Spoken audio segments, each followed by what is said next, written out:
Before we jump into this episode, I want to invite you to join our community to help you become a better steward, scale to billions, and ultimately give more or all of it away. All I want you to do is to click the subscribe button right now. I love your support. It's incredible to see your comments, and we're just getting started. I can't wait to go on this journey with you. Thank you so much for subscribing. It means the world to me.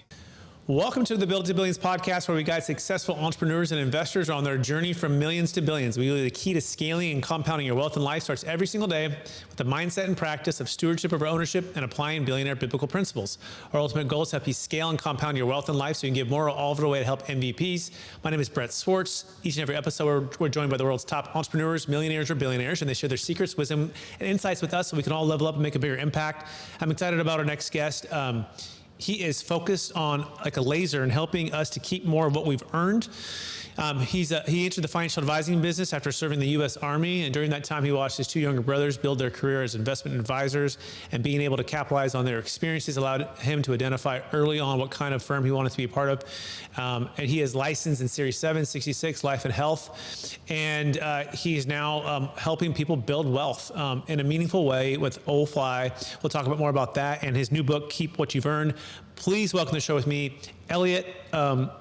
Omanson. Make sure I pronounce that last name, Elliot, correctly again, because I know it's a little bit tough. Omanson, but everybody says Omanson, so it's totally fine. Right? Omanson. Yeah, there it is. I gotta really pronunciate that O.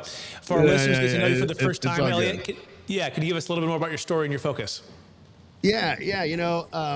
Obviously, I haven't always been here, right? And one of the things that I like to go a little bit further back than most people probably care about, but I was in a podcast and somebody asked, well, how did both your brothers and you all end up in this as financial advisors, right? Clearly your parents did something wrong, but I'd never really thought of it before, and at that time, the memory that came back to me was being 10 years old, coming over my first job babysitting, and it's the 80s, so there was no bicycle helmets, airbags, it was a little bit different of a time. But my mom was waiting for me with a 3x5 spiral bound note card book, and she had me make columns in it. And one was who I worked for, the date I worked for them, how much they paid me. And then I had to put 10% to tithing, 50% to my savings account, and 40%, my favorite column, right, spending. And by the time I was 15, I think I had probably like $5,000 saved up in my bank account. And then she sat me down with a family investment advisor in my kitchen. And, it was kind of funny. It took me like 20 minutes to get this guy she sat us down and she went to teach piano. And it took me like 20 minutes to get him to stop talking about how hot he thought my mom was. So he could actually focus on business. And I made my first investments, right? And then at 17, I sold the first time I ever sold out something to use for myself, and went to Europe for the summer with some friends. And so by the time I was 17 years old, I'd already gone through this whole life cycle of working, earning, saving, investing, and realizing a gain on my investment. All at the hands of my mother, right? How many people get that, right?